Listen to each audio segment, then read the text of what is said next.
Hi everyone, welcome back to my channel. Today we're going to be continuing our discussion on the gateway tapes. What I'm going to be sharing today comes from the CIA's own website. It's the CREST website and it's the Electronic Reading Room. This is the Freedom of Information Act, otherwise known as FOIA's Electronic Reading Room. So if you ever need to look up any of the old conspiracy theories that were once conspiracy theories but are now conspiracy facts, this is a great resource. If you go to the search engine and put in gateway tapes, Bob Monroe, Monroe Institute, something like that, you will simply pull up everything having to do with the gateway. Just a forewarning, this is going to be a long video. This is a long document, and I'm pretty much going to be reading what's on the screen and adding my thoughts. So it's not necessary for you to have to watch this. You can actually get something else done while you listen to this if you're so interested. So what we have here is a cover letter from June 9th, 1983, and the subject is Analysis and Assessment of the Gateway Process. It's to the commander of the U.S. Army Operational Group at Fort Meade, Maryland. And it reads, 1. You tasked me to provide an assessment of the gateway experience in terms of its mechanics and ultimate practicality. As I set out to fulfill that tasking, it soon became clear that in order to assess the validity and practicality of the process, I needed to do enough supporting research and analysis to fully understand how and why the process works. Frankly, sir, that proved to be an extremely involved and difficult business.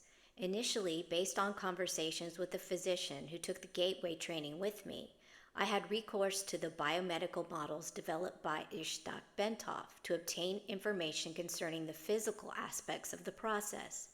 Then I found it necessary to delve into various sources for information concerning quantum mechanics in order to be able to describe the nature and functioning of human consciousness. I had to be able to construct a scientifically valid and reasonably lucid model of how consciousness functions under the influence of the brain hemispheric synchronization technique employed by Gateway. Once this was done, the next step involved recourse to theoretical physics in order to explain the character of the time-space dimension and the means by which expanded human consciousness transcends it in achieving Gateway's objectives. Finally, I again found it necessary to use physics to bring the whole phenomenon of out-of-body states into the language of physical science to remove the stigma of its occult connotations and put it in a frame of reference suited to objective assessment. Note, to remove the stigma of its occult connotations. 2. I began the narrative by briefly profiling the fundamental biomedical factors affecting such related techniques as hypnosis, biofeedback, and transcendental meditation, so that their objectives and mode of functioning could be compared in the reader's mind with the gateway experience as the model of its underlying mechanics was developed. Additionally, that introductory material is useful in supporting the conclusions of the paper. I indicate that at times, these related techniques may provide useful entry points to accelerate movement into the gateway experience. 3.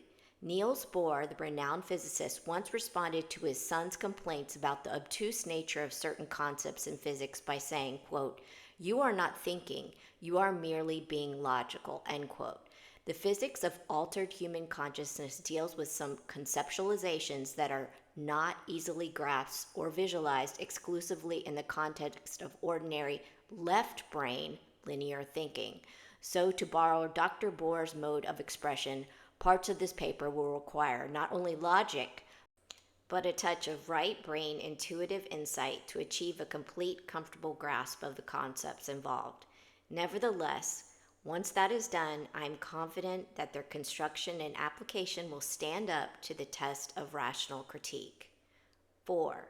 Paradoxically, having gone to such great lengths to avoid trying to render judgments based on an occult or dogmatic frame of reference, in the end I found it necessary to return, at least briefly, to the question of the impact of the gateway experience on common belief systems. I did so because although it was essential to avoid attempting to render an assessment in the context of such systems, I felt that it was necessary after having completed the analysis to point out that the resulting conclusions do not do any violence to the fundamental mainstream of either Eastern or Western belief systems. Unless that point is clearly established, the danger exists that some people will reject the whole concept of the gateway experience in the mistaken belief that it contradicts and is therefore alien to all that they hold to be right and true. 5. This study is certainly not designed to be the last word on the subject, but I hope that the validity of its basic structure and of the fundamental concepts upon which it is based will make a useful guide for other USA INSCOM personnel who are required to take the gateway training or work with gateway materials. And it's signed Wayne M. McDonald, and he's, I think, a lieutenant commander. So, I am sorry if I butchered that acronym. I think it's USA INSCOM. If I did that acronym dirty, let me know in the comments. And how I'm going to do this is I'm going to show you the entire page, and then I'm going to zoom in on what I'm reading. So that way you can see that, yes, this is legit. It's just a way of backing up my sources so you can see what I'm reading from and not just going right into the minutia. Are you ready, guys? I love this paper because it explains more of the science. And even if it has some woo-woo in it, who doesn't love a little woo-woo in their lives right now? Right now, life is so hard. So let's get into this. Let's get into it. The gateway experience, brain hemisphere synchronization in perspective. 1. Introduction. In order to describe the Monroe Institute technique for achieving altered states of consciousness, quote, the gateway experience, involving brain hemisphere synchronization, or hemisync in quotes, the most effective way to begin is to briefly profile the basic mechanics which underlay operation of related methods such as hypnosis, transcendental meditation, and biofeedback. It is easiest to effectively describe what gateway is by beginning with a short description of those associated techniques that share some common aspects with the gateway experience, but which are nevertheless different. In this way, we can develop a frame of reference at the outset, which will provide useful concepts to explain and understand gateway by comparison as we proceed. 2. Hypnosis. According to the theories of psychologist Ronald Stone and the biomedical engineering models of Ishak Bentov, hypnosis is basically a technique which permits acquisition of direct access to the sensory motor cortex and pleasure centers and lower cerebral emotional portions and associated pleasure centers of the right side of the human brain following successful disengagement of the stimulus screening function of the left hemisphere of the brain. The left hemisphere of the brain is the self-cognitive, verbal, and linear reasoning component of the mind. It fulfills the function of screening incoming stimuli by categorizing, assessing, and assigning meaning prior to allowing passage to the right hemisphere of the mind. The right hemisphere, which functions as the non-critical, holistic, nonverbal, and pattern-oriented component of the brain, appears to accept what the left hemisphere passes onto it without question. Consequently, if the left hemisphere can be distracted, either through boredom or through reduction to the soporific semi-sleep state, external stimuli to include hypnotic suggestions are allowed to pass unchallenged into the right hemisphere, where they are accepted and acted upon directly. The result may involve an emotional reaction originating in the lower cerebral region, sensory motor responses requiring involvement of the cortex, and so on. Both the sensory and the motor cortices of the right cerebral portion of the brain contain a sequence of points known as the homunculus, which corresponds to points in the body. And it does note to see Exhibit 1 next page, which we will show in a second. Stimulation of the corresponding area on the cortex causes intermediate response in the associated portion of the body.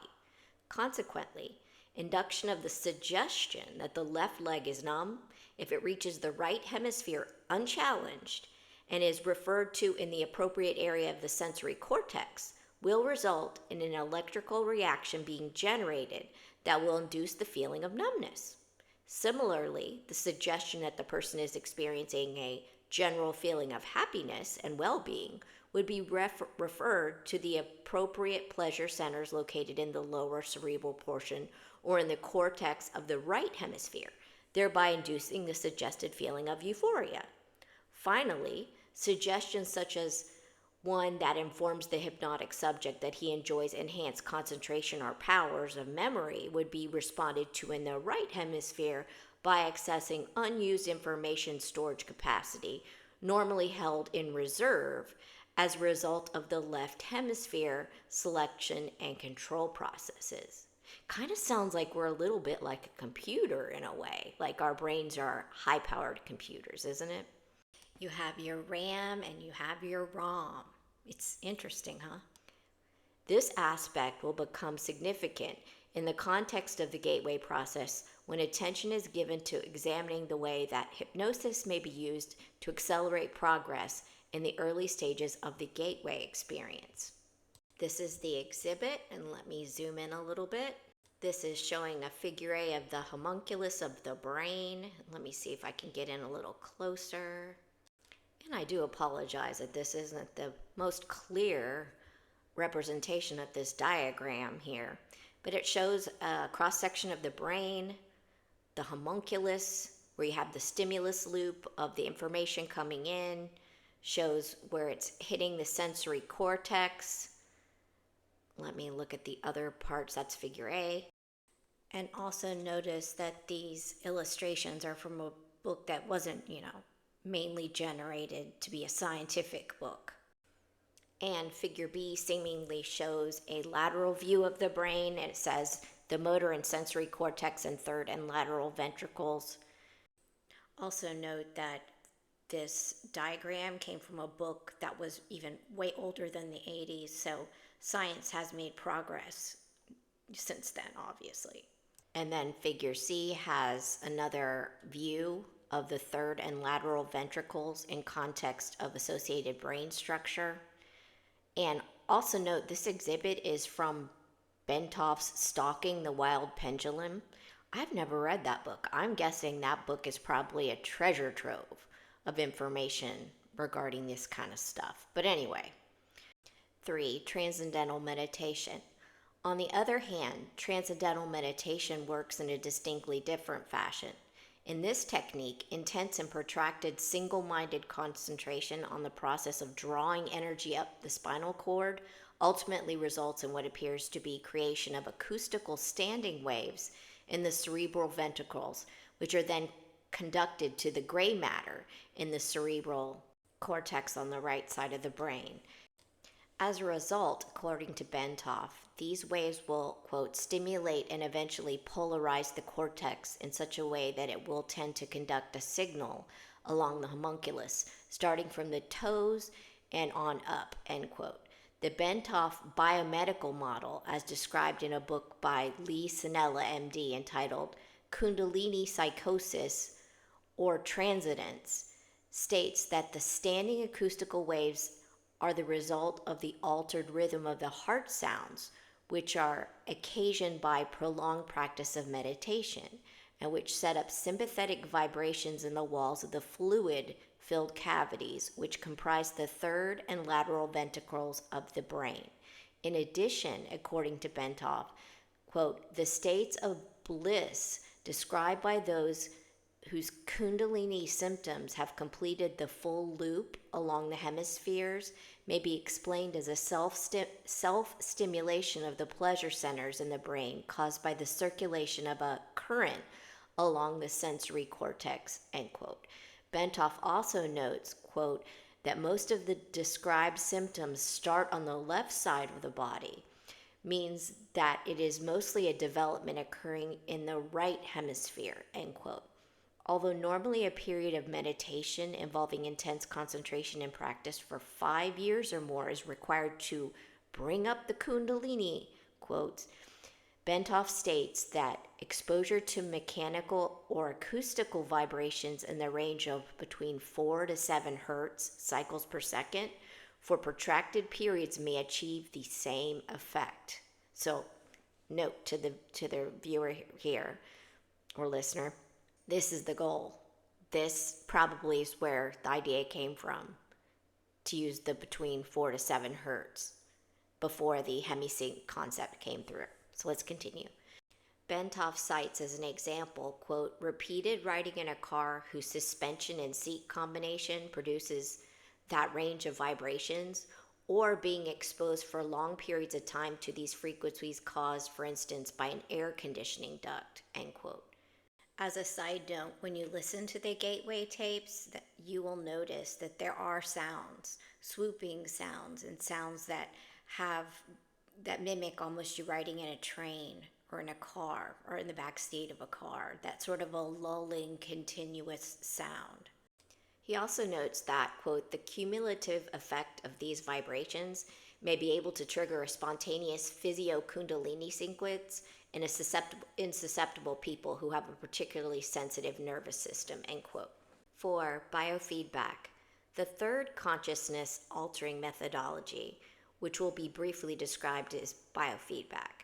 Biofeedback is somewhat unique in that it actually employs the self-cognitive powers of the left hemisphere to gain access to such areas of the right brain as the lower cerebral, motor, and sensory cortices in associated pain or pleasure centers. Instead of suppressing the left hemisphere, as is done in hypnosis, or largely bypassing and ignoring it, as is done in transcendental meditation, biofeedback teaches the left hemisphere first to visualize the desired result and to recognize the feelings associated with the experience of successful right hemisphere access to the specific lower cerebral cortex, pain, or pleasure, or other areas in the manner needed to produce the desired result. Special self-monitoring devices such as the digital thermometer are used to inform the left brain when it succeeds in keying the right hemisphere into accessing the appropriate area. Once this is done, the left brain can then repeatedly instruct the right brain to reestablish the pathways involved so as to produce the same external objective measures of success. In this way, the pathways are strengthened and emphasized to such an extent that left brain consciousness is enabled to access appropriate areas in the right brain using a conscious demand mode. For example, if the subject wishes to increase the circulation in the left leg in order to speed up healing, he may concentrate with his left brain on achieving that result while carefully monitoring a digital thermometer connected to the left leg. When the concentrated effort begins to achieve success, the digital thermometer will register an increase in the temperature of the left leg. At that point, the subject can mentally, with the left brain, associate the sensations experienced with the result achieved and begin to emphasize by memory recall the same process to cause its strengthening by affirmation and repetition. In this way, pain can be blocked, healing can be enhanced, malignant tumors can apparently be suppressed and ultimately destroyed, the body's pleasure centers can be stimulated, and a variety of specific physiological results may be achieved. In addition, biofeedback may be used to greatly accelerate achievement of deep meditative states, particularly for beginners who have no experience in meditative techniques and whose progress in that methodology is enhanced through effective visualization and external objective affirmation. Display of the subject's brainwave pattern on a cathode ray tube has proven to be a laboratory-validated means by which subjects may quickly learn to place themselves in profoundly relaxed states characterized by the sort of quietude and singularity of mental focus associated with advanced meditation. 5. Gateway and hemisync. Now that we have briefly profiled the basic mechanics of the principal technique for altering or expanding consciousness, which shares some of the objectives and/or methods employed in the gateway experience, we may proceed to focus on what that technique actually involves. Fundamentally, the gateway experience is a training system designed to bring enhanced strength, focus, and coherence to the amplitude and frequency of brainwave output between the left and right hemispheres, so as to alter consciousness, moving it outside the physical sphere so as to ultimately escape even the restrictions of time and space. The participant then gains access to the various levels of intuitive knowledge which the universe offers. What differentiates the gateway experience from forms of meditation is its use of the hemisync technique, which is defined in a monograph by the Monroe Institute trainer Melissa Jaeger as a, quote, a state of consciousness defined when the EEG patterns of both the hemispheres are simultaneously equal in amplitude and frequency, end quote. Although hemisync seems to be rather rare and of only short duration in ordinary human consciousness, Melissa Jaeger states that, quote, audio techniques developed by Bob Monroe can induce and sustain hemisync with the Institute's basic Focus 3 tapes, end quote. She also notes that, quote, studies conducted by Elmer and Alice Green at the Menninger Foundation have shown that a subject with 20 years of training in Zen meditation could consistently establish hemisync at will, sustaining it for over 15 minutes, end quote. Dr. Stuart Svenlow, a psychiatrist and research associate of the Monroe Institute, reports that, quote, in our studies of the effect of the Monroe tape system on brain waves, we have found that the tapes encourage the focusing of brain energy. It can be measured as with a light bulb in watts into a narrower and narrower frequency band. This focusing of energy is not unlike the yoga concept of one-pointedness, which we may translate in Western terms as a single-mindedness, end quote. Dr. Venlo goes on to observe that as the individual gets into tapes beyond focus 3, quote, there is a gradual increase in brainwave size, which is a measure of brain energy or power, end quote. 6. Lamp versus laser. Melissa Jaeger uses a metaphor to help clarify the process involved in the use of hemisync in the gateway experience. She points out that the human mind in its natural state may be likened to an ordinary lamp, which expends energy in the form of both heat and light, but in a chaotic, incoherent way which diffuses its energy over a wide area of rather limited depth. On the other hand, the human mind, under the discipline of hemisync, acts after the fashion of a laser beam, which produces a disciplined stream of light. The stream of energy is projected with total coherence of both frequency and amplitude, such that the surface area of a laser beam contains billions of times the concentrated energy found in a similar surface area on the sun. Gateway assumes that once the frequency and amplitude of the human brain are rendered coherent, it is possible to begin accelerating both so that the human mind is soon resonating at an even higher vibrational levels. The mind can then bring itself into synchronization with more sophisticated and rarefied energy levels in the universe. The mind, when operating at these increasingly rarefied levels, is assumed to be capable of processing the information thus received through the same fundamental matrix by which it makes sense of ordinary physical sensory input to achieve meaning in a cognitive context. Such meaning is usually perceived visually in the forms of symbols, but may also be perceived as astonishing flashes of holistic intuition, or even in the form of scenarios involving both visual and oral perception. The mechanics by which the mind exercises the consciousness function will be addressed in more detail later in this paper. 7. Frequency following response. To achieve synchronization of brain hemispheres, the hemisync technique takes advantage of a phenomenon known as the frequency following response, or FFR, which means that if the subject hears a sound produced at a frequency which emulates one of those associated with the operations of the human brain, the brain will try to mimic the same frequency pattern by adjusting its brainwave output. Therefore, if the subject is in a fully awake state but hears a sound frequency which approximates brainwave output at the theta level, the subject's brain will endeavor to alter its brainwave pattern from the normal beta to the theta level. Since the theta level is associated with sleep, the subject concerned may progress from a fully awake to a sleep state, provided that he or she does not consciously resist. As the brain strives to entrain its wave frequency output with the one which the person hears. Since these brainwave frequencies are outside the spectrum of sounds which can be heard in pure form by the human ear, hemisync must produce them based on another phenomenon known as the brain's capacity for deducing beat frequencies. On a side note, guys, isn't it fascinating that this is like 83, this paper's being written and compiled, and they were talking about things that are more commonly used in today's parlance, the beat frequencies, the thetas, the different deltas, and all that stuff. And maybe outside of scientific journals back in the 80s, I can assure you, since I was alive then, people didn't know about beat frequencies and the different levels of sleep.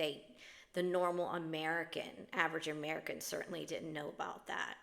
I mean, like 40 years later now we talk about it.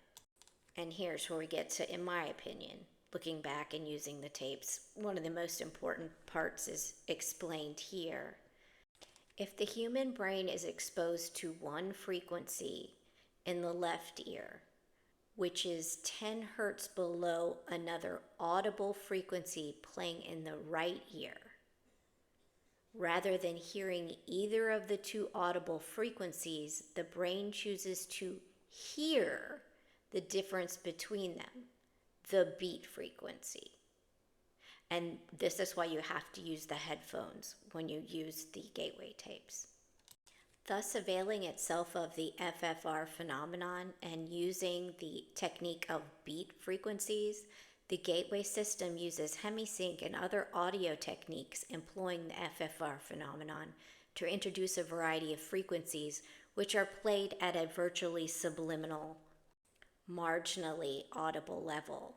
The objective is to relax the left hemisphere of the brain, place the physical body in a virtual sleep state, and bring the left and right hemispheres into coherence under conditions designed to promote the production of ever higher amplitude and frequency of brainwave output.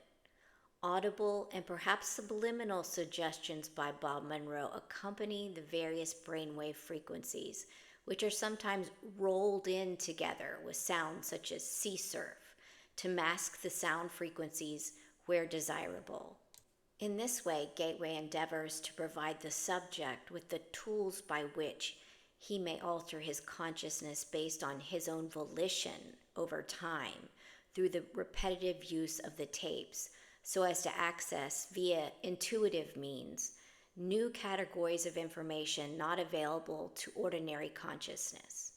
I love this because it's letting you know that this is the person, the subject is in charge here, really. The subject is.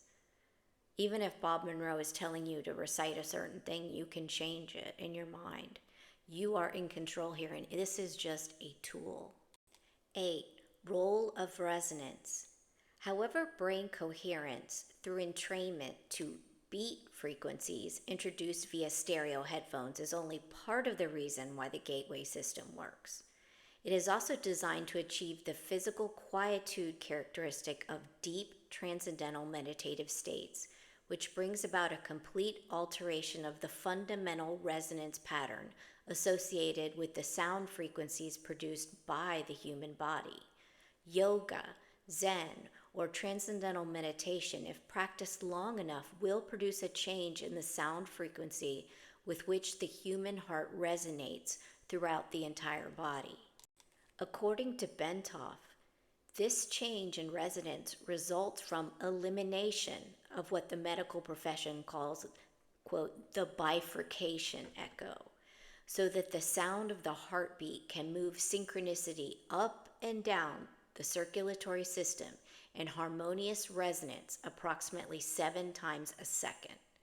Bentov describes the role played by the bifurcation echo as follows.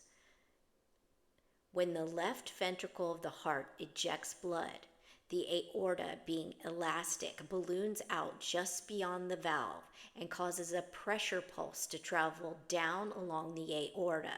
When the pressure pulse reaches the bifurcation in the lower abdomen, which is where the aorta forks in two to go into the legs, part of the pressure pulse rebounds and starts traveling up the aorta. If in the meantime the heart ejects more blood and a new pressure pulse is traveling down, these two pressure points,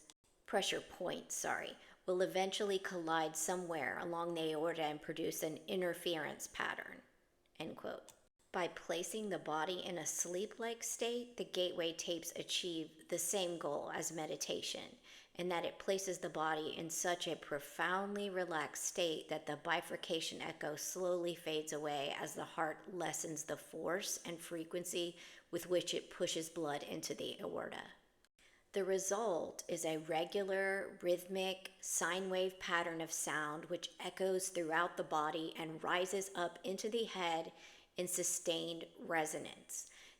The amplitude of this sine wave pattern, when measured with a sensitive seismographic type instrument, is about 3 times the average of the sound volume produced by the heart when it is operating normally. 9. Brain stimulation. Bentov's biomedical model shows that this resonance is of considerable importance since it is directly transmitted to and impacts upon the brain.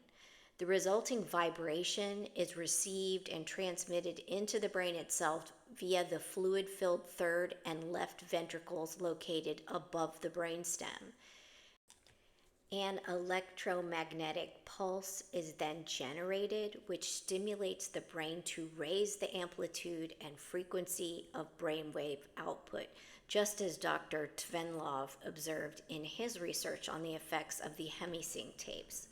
Also, the brain is contained in a tight membrane called the dura, which is in turn cushioned by a thin layer of fluid located between it and the skull. As the coherence resonance produced by the human heart in a state of profound relaxation reaches the fluid layer surrounding the brain, it sets up a rhythmic pattern in which the brain moves up and down approximately 0.005 to 0.010 millimeters in continuous pattern. The self-reinforcing character of resonant behavior accounts for the body's ability to sustain this movement despite the minimal level of energy involved. In this way, the entire body, based on its own micro motion, functions as a tuned vibrational system which transfers energy in a range between 6.8 and 7.5 hertz into the Earth's ionospheric cavity, which itself resonates at about between 7 to 7.5 hertz. Of this process, Bentov states, this is occurring at a very long wavelength of about 40,000 km, or just about the perimeter of the planet. In other words, the signal from the movement of our bodies will travel around the world in about 1/7 of a second through the electrostatic field in which we are embedded. Such a long wavelength knows no obstacles, and its strength does not attenuate much over large distances.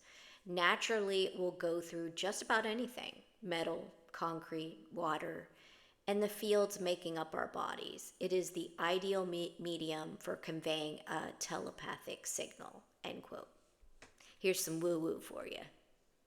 On a side note, they're getting ready to do UFO, UAP disclosure any day now, so I'm fully ready for the woo-woo. I've been ready for woo-woo for 50 years. So let's do it. Bring the woo.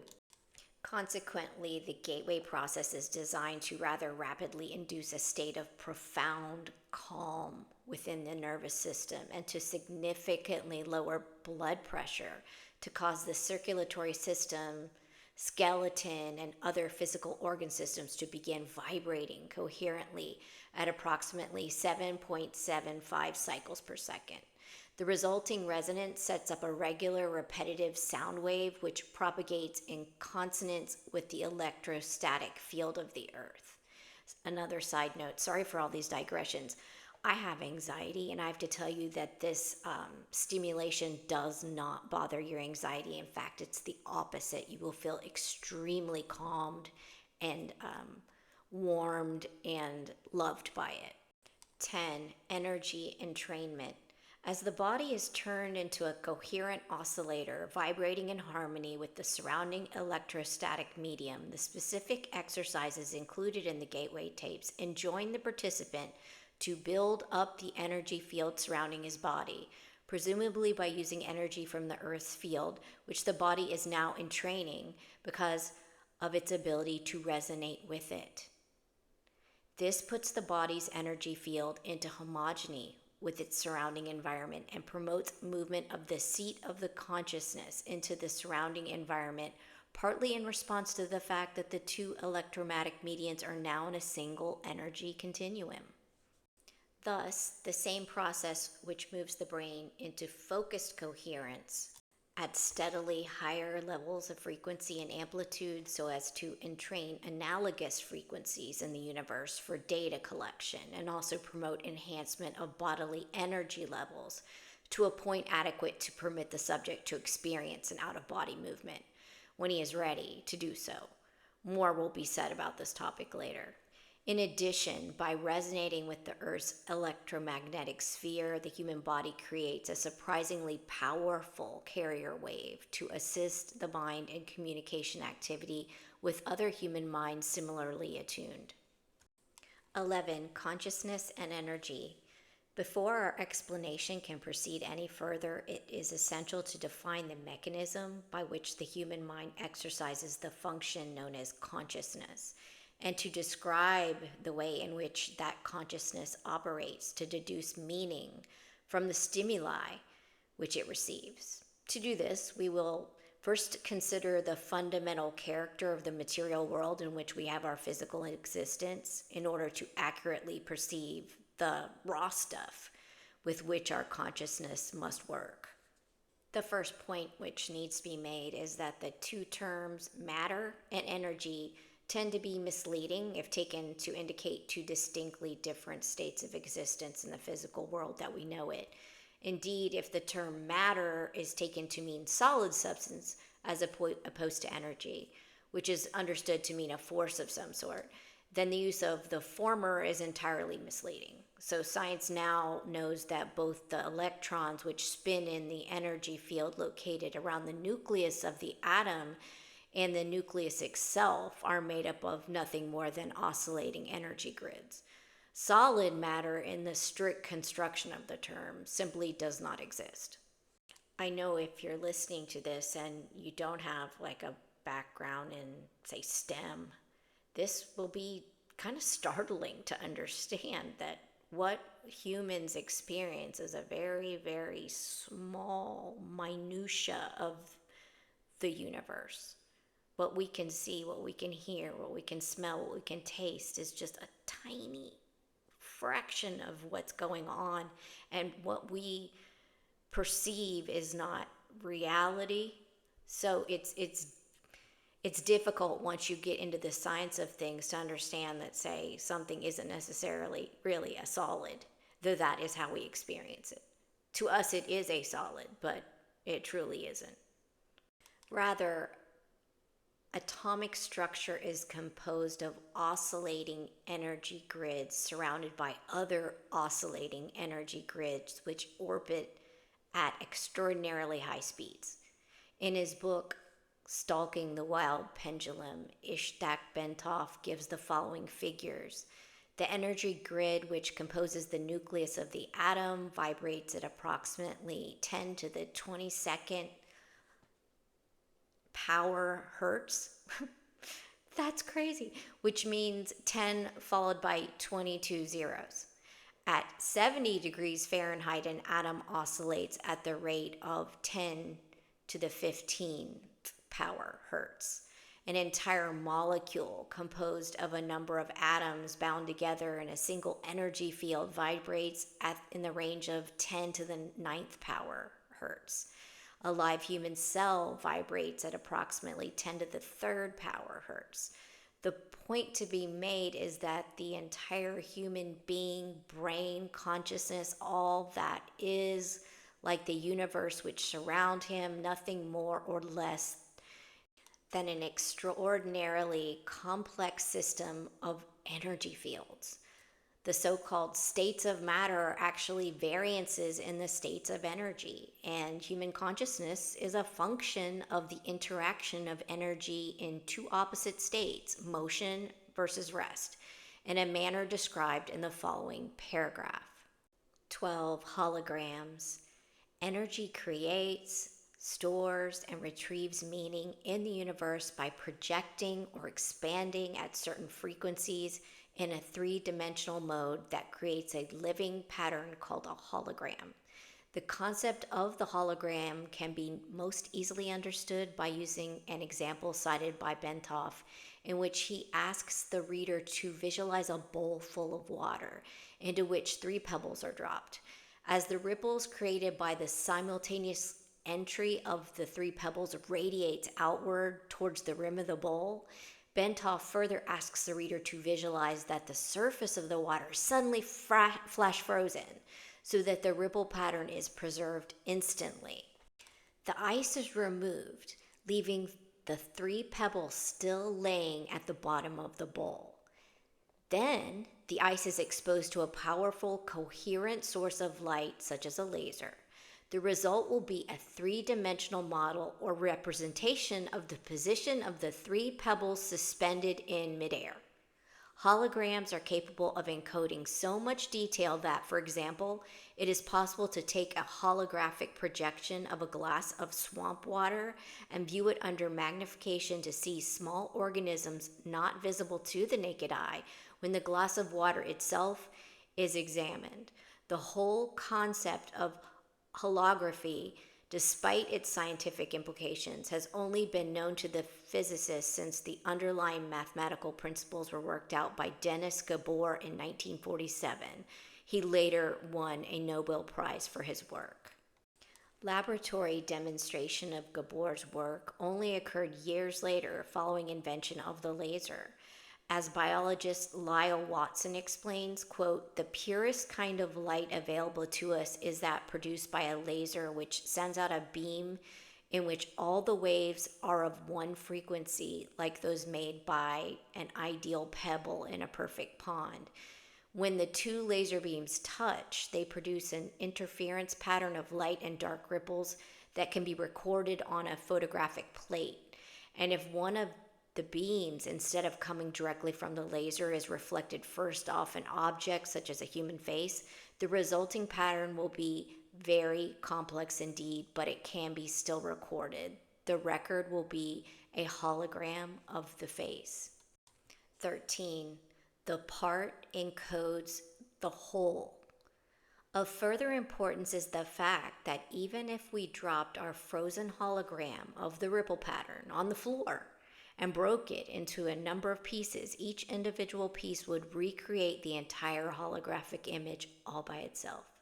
The smaller the piece, the fuzzier and more distorted would be the resulting holographic projection, but the fact remains that a whole projection would nonetheless be made.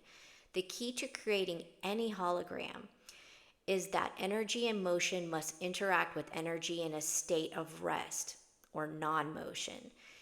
In the foregoing example, the pebble represents energy and motion, while the water, before its agitation by the pebbles, represents energy at a state of rest. To activate, or in effect to perceive, the meaning of a hologram Energy, in this case a coherent light source such as laser beam, must be passed through the interference pattern generated by interaction between the moving energy and the energy at rest. In the simple example given by Bentov, this requirement was fulfilled by holding the frozen interference pattern in front of the coherent light to project the three-dimensional holographic image. It's, quote, moaning into space. As Marilyn Ferguson, editor of the Brain Mind Bulletin, tells us, quote, another feature of a hologram is its efficiency. Billions of bits of information can be stored in a tiny space. The pattern of the holographic photograph is stored everywhere on the plate, end quote. 14. The consciousness matrix. The universe is composed of interacting energy fields, some at rest and some in motion. It is, in and of itself, one gigantic hologram of unbelievable complexity. According to the theories of Karl Pribram, a neuroscientist at Stanford University, and David Bohm, a physicist at the University of London, the human mind is also a hologram, which attunes itself to the universal hologram by the medium of energy exchange, thereby deducing meaning and achieving the state which we call consciousness. With respect to states of expanded or altered consciousness, such as Gateway uses, the process operates in the following way. As energy passes through various aspects of the universal hologram and is perceived by the electrostatic fields which comprise the human mind, the holographic images being conveyed are projected upon those electrostatic fields of the mind and are perceived or understood to the extent that the electrostatic field is operating at a frequency and amplitude that can harmonize with and therefore read the energy carrier wave pattern passing through it. Changes in the frequency and amplitude of the electrostatic field, which comprises the human mind, determines the configuration and hence the character of the holographic energy matrix, which the mind projects to intercept meaning directly from the holographic transmissions of the universe. Then, to make sense of what the holographic image is saying to it, the mind proceeds to compare the image just received with itself. Specifically, it does this by comparing the image received with that part of its own hologram, which constitutes memory. By registering differences in geometric forms and in energy frequency, the consciousness perceives, see Exhibit 2, the next page. As psychologist Keith Floyd puts it, quote, contrary to what everyone knows is so, it may not be the brain that produces consciousness, but rather consciousness that creates the appearance of the brain, end quote. Mind blown. 15. Brain in phase. The consciousness process is most easily envisaged if we picture the holographic input with a three-dimensional grid system superimposed over it, such that all of the energy patterns contained within can be described in terms of three-dimensional geometry using mathematics to reduce the data to two-dimensional form. Bentov states that scientists suspect that the human mind operates on a simple binary go, no-go system, as do all digital computers.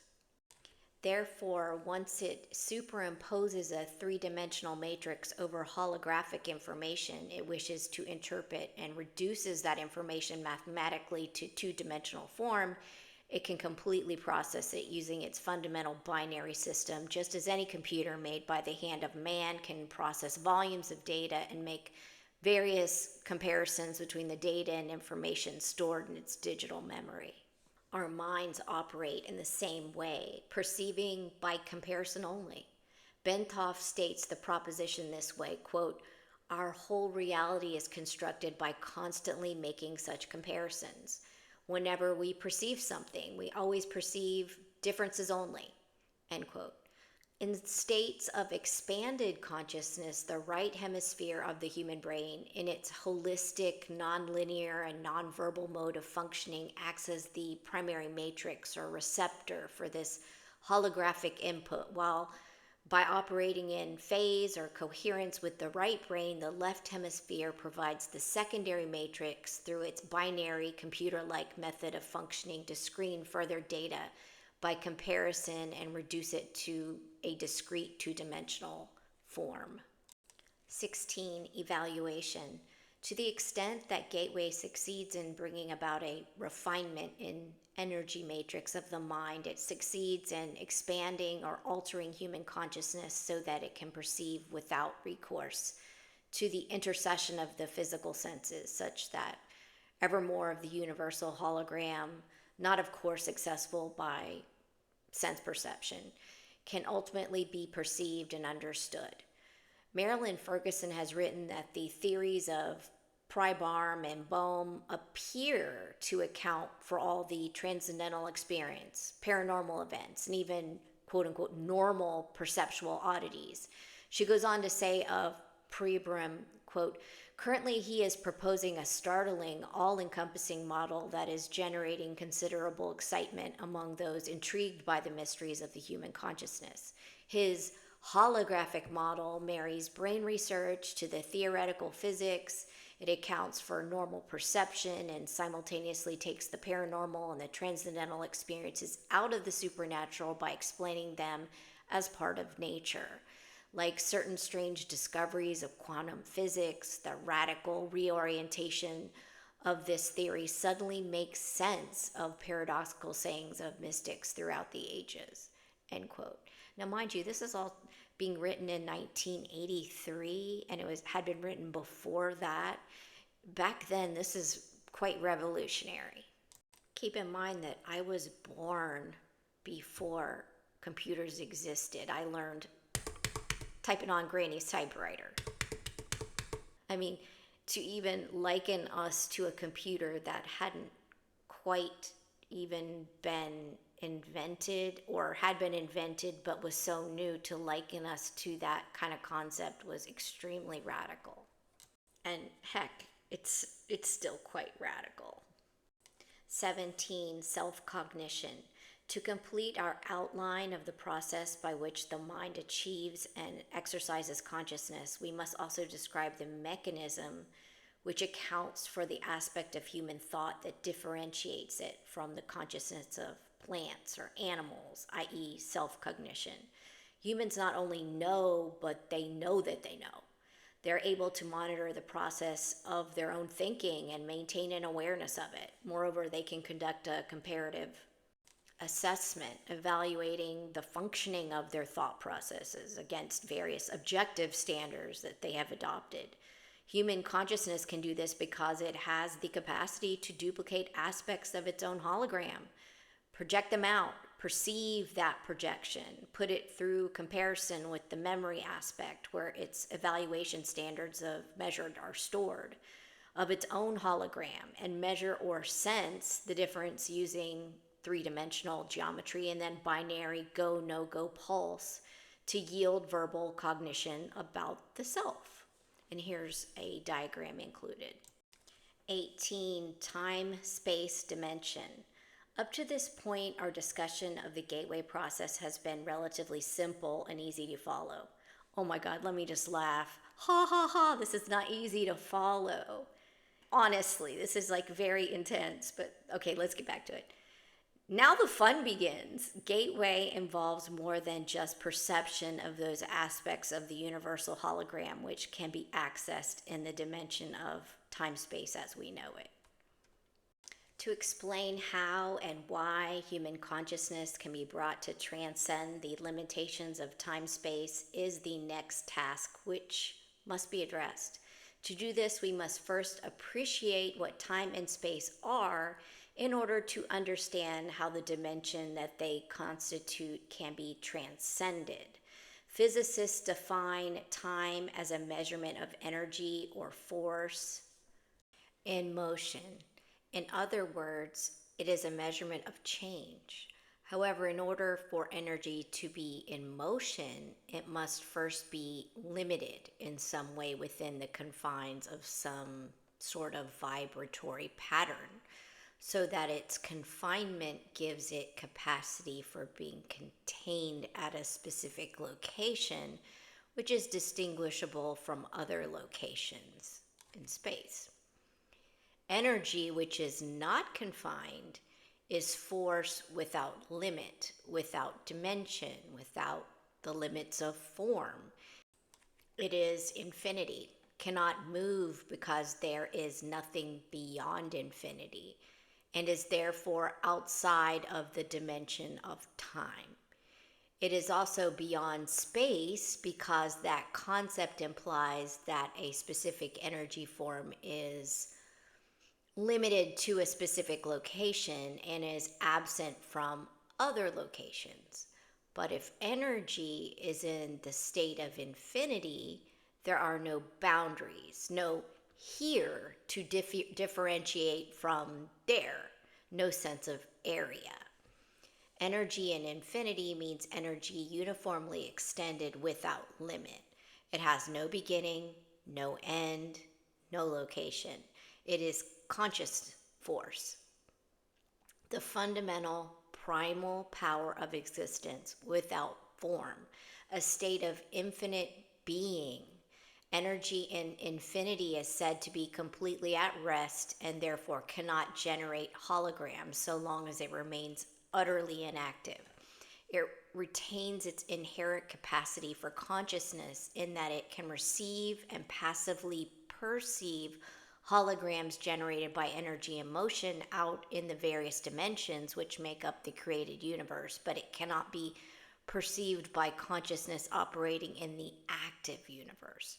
Energy in this state of inactive infinity is termed by physicists as energy in its absolute state, or simply the absolute. Between the absolute and the material universe in which we experience our physical existence are various intervening dimensions to which human consciousness and altered states of being may gain access. Theoretically, human consciousness may continue to expand the horizons of its perceptual capability until it reaches the dimension of the absolute, at which point perception stops because the absolute generates no holograms of or about itself. I could probably sit for 10 hours a day and think about that one dense paragraph. It's still not 100% understand it.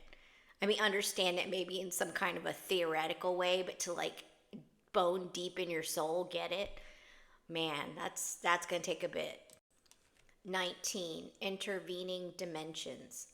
Since the absolute is conscious energy in infinity, i.e., without boundaries, it occupies every dimension to include the time-space dimension in which we have our physical existence, but we cannot perceive it. It overlays everything, as do many of the intervening gradients or dimensions through which the energies of the universe pass on their way to and from their home in the state of infinity, the absolute. To enter these intervening dimensions, human consciousness must focus with such intense coherence that the frequency of the energy pattern which comprises the consciousness, i.e., the brainwave output, can accelerate to the point where the resulting frequency pattern, if displayed on an oscilloscope, would look virtually like a solid line.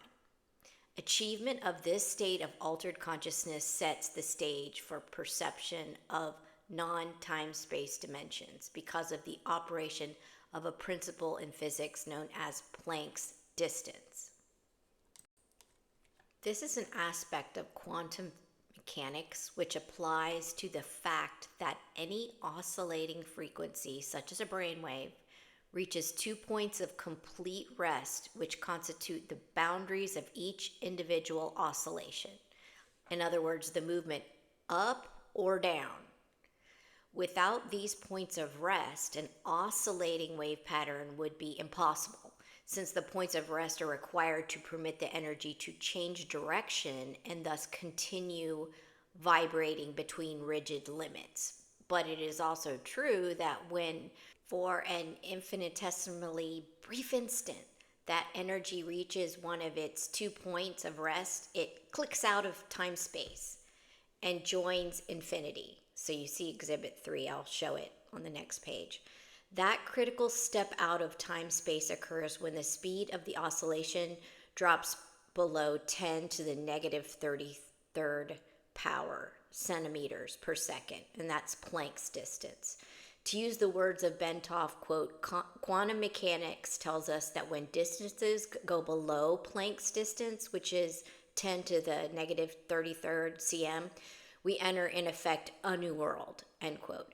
To return to our case in point, the human consciousness wave pattern reaches such high frequency that the pattern of click-outs comes so close together that there is virtual continuity in it. Then a portion of that consciousness is actually postulated to establish and maintain its information collection function in those dimensions located between time-space and the absolute. Thus, the almost continuous click-out pattern establishes itself in continuous phase at speeds below Planck's distance, but before reaching the state of total rest. Human consciousness passes through the looking glass of time-space after the fashion of Alice, beginning her journey into the Wonderland. Hey, alphabet agencies, by the way, I see you. I see you in that comment, but let me continue. The gateway experience with its associated hemisync technique is apparently designed, if used systematically and patiently, to enable human consciousness to establish a coherent pattern of perception in those dimensions where the speed below Planck's distance apply. This holds true irrespective of whether the individual is exercising his consciousness while in his physical body or whether he is doing so after having separated that consciousness from the physical body. In other words, the so-called out-of-body states mentioned earlier. 20. Subatomic particles. The behavior of subatomic particles provides an interesting example of the phenomena of clicking out discussed in the preceding paragraphs. In an article prepared for Science Digest magazine, Dr. John Gleedman mentioned that the way in which subatomic particles communicate with each other once their energy fields become entrained as a result of colliding with each other. The communication concerned is, of course, postulated to be occurring during the click-out phase in the oscillation of the energy fields comprising the subatomic particles concerned. It is this cause which accounts for the cross-communication at what in terms of time-space velocities would seem to involve speeds in excess of light. In reality, Einstein's theory of relativity is not being invalidated, but rather the communication concerned is taking place outside the dimension of the time-space to which the theory of relativity is strictly confined. Specifically, Dr. Gleedman tells us, quote, quantum theory postulates a kind of long-range Siamese twin effect. Whenever two subatomic particles collide and then go their different ways. Even when the particles are halfway across the universe from each other, it says they instantaneously respond to each other's actions. And in so doing, they violate relativity's ban on faster than light velocities, end quote. Indeed, regarding attempts to quantify what is known about the behavior of energy in dimensions apparently outside of time-space, Bentov speaks about, quote, courageous physicists who are working on hypothetical particles called tachyons, I think that's how you pronounce it, which can move at speeds higher than light. The speed of tachyons starts just above the speed of light and ranges all the way to infinite velocities, end quote. And this is the diagram showing the click out and Planck's distance. So you have what's going on. So you see the wave, the energy oscillating wave, and it's going through, and it's at the edges. You see how it goes up to where infinity is, and you've got the click out. So you got the clicked out portion of the oscillating energy, and in the middle you've got the portion of oscillating energy pattern in time space. And then again, the clicked out. And then you've got the Planck's distance. So that is what they believed, or he believed, it was the absolute in infinity. I also want to say, like, sometimes if you're wanting the mysteries of the universe when you're doing the gateway, if that was like one of the things you're asking to know, learn, see, hear, whatever, comprehend, buckle up, buttercups, because it's incomprehensible. Some things you can be shown. Just absolutely like, huh? Yeah, like I couldn't even begin to try to write down or explain some of the things I've seen. I don't know how it fits in. And I'm not a scientist, never was. 22, special status, out of body experience. Although human consciousness can, with enough practice, move beyond the dimension of time space and interface with other energy systems in other dimensions, the entire process is appreciably enhanced if that consciousness can be detached in large measure from the physical body before such interface is attempted. In other words, an OBE, otherwise known as an out of body experience.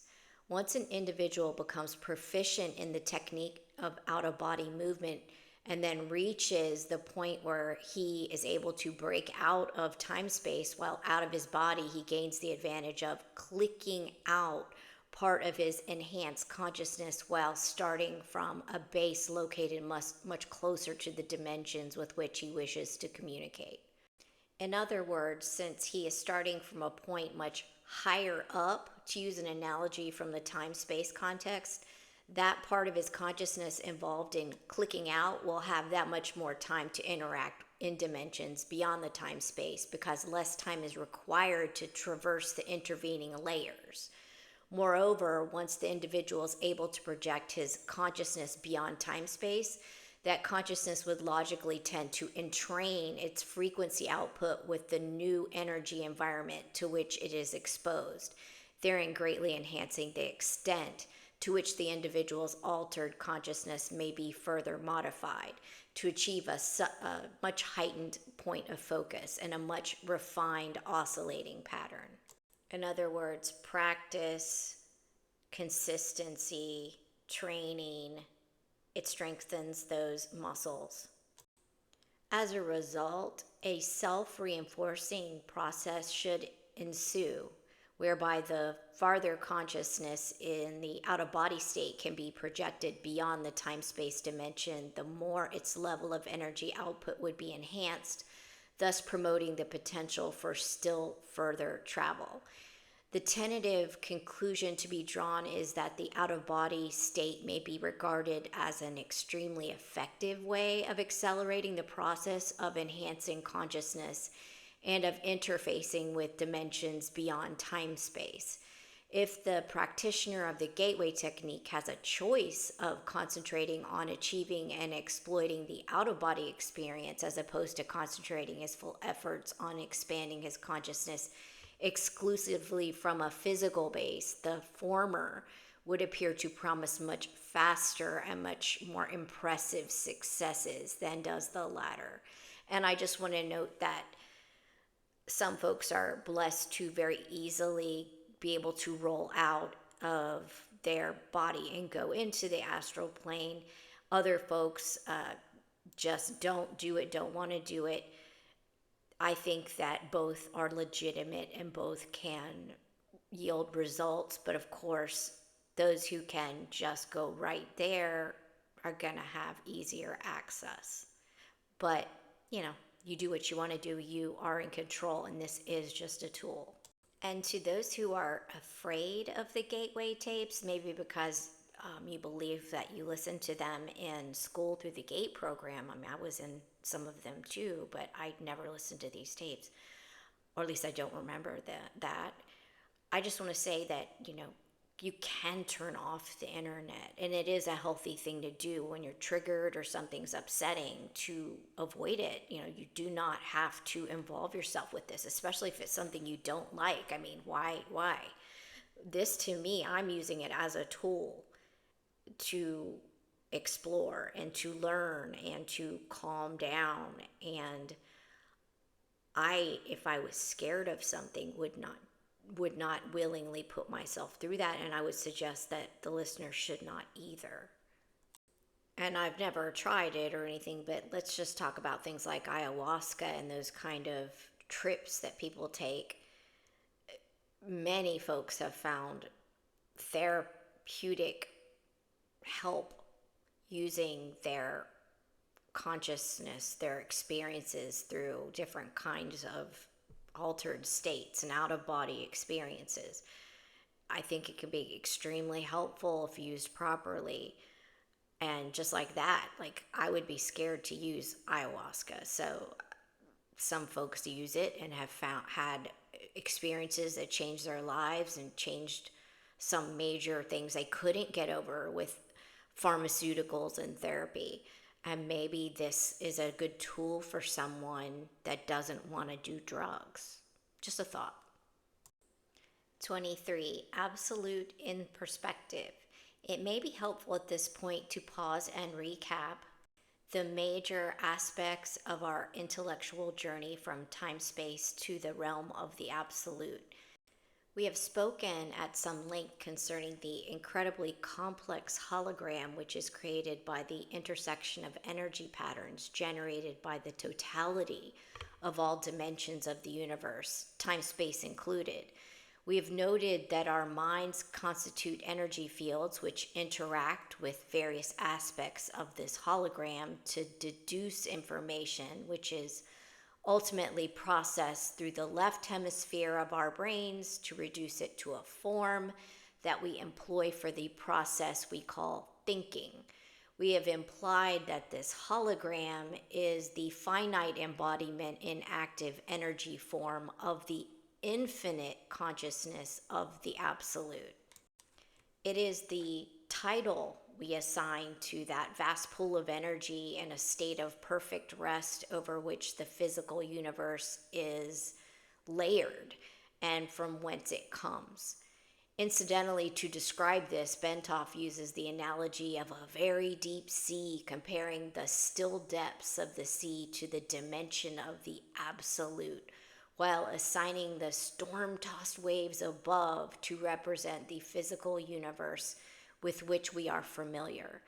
The slightly agitated currents of the sea to be found in between the turbulent surface and the totally still depths represents energy in the process of either going into rest, i.e. approaching infinity, or coming out of rest. 24. From Big Bang to Taurus. Working from the widely accepted Big Bang theory, Bentov presents a conceptual model to depict the process of time-space evolution, the relative position of the universal hologram. That hologram is often called a torus, that's T-O-R-U-S, because it is thought to have the overall shape of an immense self-contained spiral. Basing his thesis on recent studies concerning the distribution of quasars, quasi-stellar objects, and operating on the premise that the universe smaller processes tend to be mirror images of larger processes or larger ones, and the pattern of electrons around the nucleus of an atom mirrors the way the planets orbit their suns, and so on. So to me, it's microcosm and macrocosm. But anyway, Bentov postulates the following scenario. Taking his cue from the observed capability of quasars to eject enormously concentrated beams of matter from their interiors in a controlled, non-concentric version of the Big Bang, he envisions a similar process occurring in the generation of the universe. And it says, see Exhibit 4, next page. Noting that those galaxies located to the north of our own galaxy are moving away faster than those located to the south, and that those to the east and west are demonstrably more distant, Bentov regards this as substantive evidence that the jet of matter which expanded into our universe had turned back upon itself, eventually forming an ovoid or egg shape. He sees matter in our universe entering the ovoid pattern following ejection from a nucleus composed of extremely compressed energy through a white hole. At the end of its trip to the far end of the ovoid, he sees it departing via a black hole. In such a model, time is observed to be a measure of the change which occurs as energy evolves into new, more complex forms as it progresses along the distance from the white hole side of the nucleus around the shell of this cosmic egg until it enters the black hole.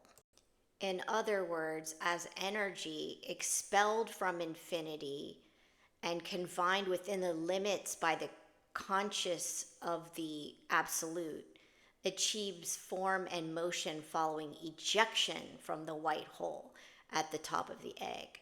Time begins as a measure of the cadence of this evolutionary movement as, quote, reality goes around the shell of the egg on its journey to the black hole at the far end. There's some pictures here. If anyone knows if there's been any kind of radical differing ideas about this, please drop it in the comments and drop me to a place to find more information about this kind of stuff. So this was a picture A. It's a photograph of a quasar emitting a jet of matter. And granted, this is old, and God knows how many times this was photocopied old school style, and then it was scanned into the FOIA. So yeah, here's what you get to see. And this is the torus, and it shows the egg shape, right? To me, I think of it more as an apple, but let's go with the ovoid. These are the scientists. I'm not a scientist. So, but you have the direction of the time space evolving around. You got the inner nucleus. You got your black hole. You got your white hole. You got the point where the flow of time space turns towards the opposite pole of the ovoid. So it's the cosmic egg. And then here in figure C, you see a stylized rendition of a simple torus. Like, just logically, I would also probably want to put the DNA structure inside the middle of that torus. But that's just me. 25, our place in time.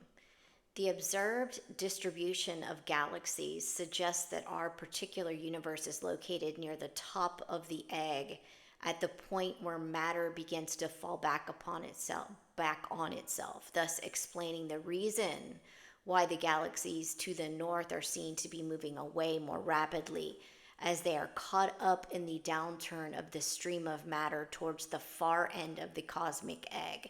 See Exhibit 5.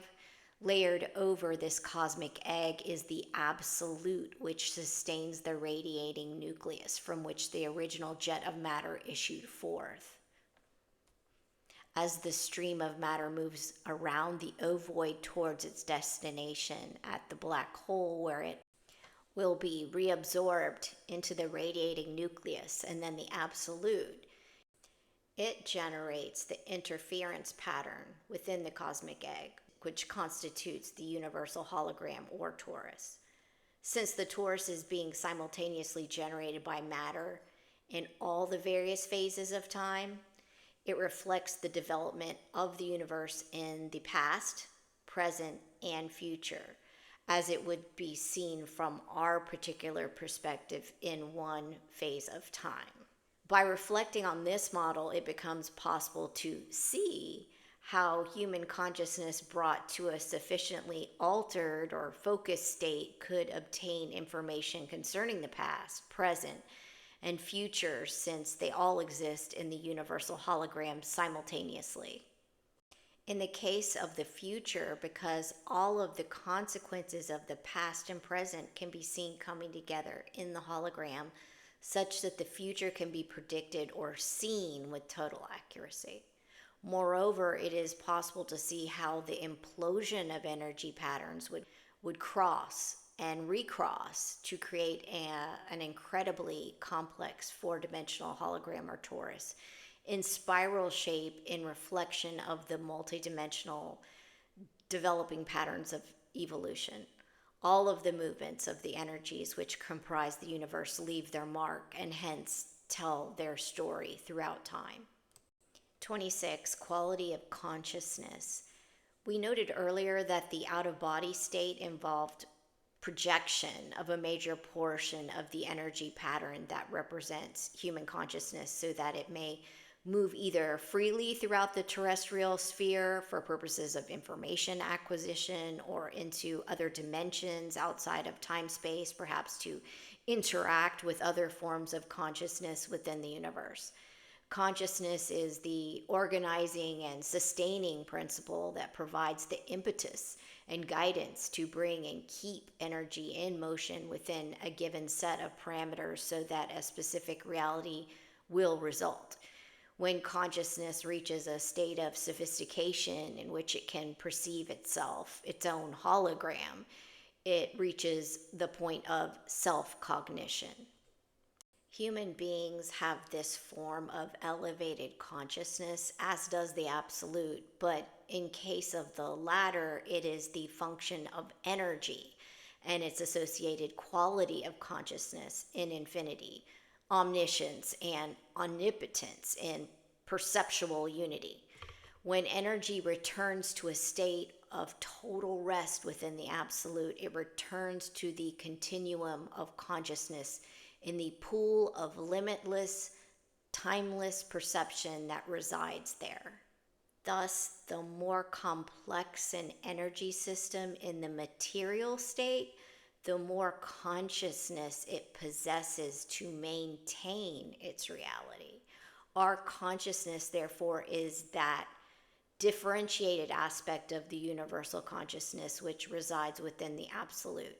It accounts for the organization of the energy patterns which constitute our physical body, but it is distinctly separate from and superior to it. Since consciousness exists quite apart from and outside of reality, beyond the bounds of time-space, it, like the Absolute, has neither beginning nor end. Reality has both a beginning and an end because it is bounded within time-space, but the fundamental quantum of energy and its associated consciousness is eternal. When reality ends, its constituent energy simply returns to infinity in the Absolute. 27. Consciousness in perspective. Having ascertained that human consciousness is able to separate from physical reality and interact with other intelligence in other dimensions within the universe, and that it is both eternal and destined for ultimate return to the Absolute, we are faced with the question, so what happens then? Since memory is a function of consciousness and therefore enjoys the same eternal character as the consciousness which accounts for its existence, it must be admitted that when consciousness returns to the Absolute, it brings with it all the memories it had accumulated throughout experience and reality. The return of consciousness to the Absolute does not imply an extinction of the separate entity within which the consciousness organized and sustained in reality. Rather, it suggests a differentiated consciousness which merges with and participates in the universal consciousness and infinity of the Absolute without losing the separate identity and accumulated self-knowledge which its memories confer upon it. What does lose is the capacity for generation of independent thought holograms, since that can only be done by energy and motion. In other words, it retains the power to perceive but loses the power of will or choice. In exchange, however, this consciousness participates in the all-knowing infinite continuum of consciousness, which is a characteristic of energy in the ever-present. Consequently, it is accurate to observe that when a person experiences the out-of-body state, he is in fact projecting that eternal spark of consciousness and memory, which constitutes the ultimate source of his identity, to let it play in and learn from dimensions both inside and outside of the time-space world in which his physical component currently enjoys a short period of reality. 28. Gateway method. Having put the gateway experience in context by postulating a structural outline of how and why it seems to work, and having shown what it is designed to achieve, the time has come to examine the specific techniques which comprise the gateway training process. These techniques are designed to enable the user of the gateway tapes to manipulate the high energy states, which can be achieved if the user continues to work with the tapes over a period of time. The amount of time required to reach advanced energy states and to fully exploit the techniques varies with the individual. The sensitivity of his nervous system, his general state of mind, and the extent to which he may have previously developed facility in related techniques such as transcendental meditation are all pertinent factors affecting the speed at which he may expect to progress. Note to the listener, this is finally where we're getting into actually the meat and the potatoes about the gateway experience. So he's given all this like intellectual and scientific scaffolding for the process, and now we're going to talk about what you're hearing, why, how it affects the brain, how it affects your mind, what can be done, da-da-da-da. So now we're getting into it. The gateway process begins by teaching the individual participant to isolate extraneous concerns in a visualization device called an energy conversion box. I think of it as a trash can. The big kind that are picked up by the trucks, and you put it at the curb. That's what I think of it as. Next, the participant is introduced to a method of encouraging his mind and body to strive to achieve a state of resonance through utterance of a single tone, a monotonous, protracted humming sound. I gotta say that because people say, the weird chanting.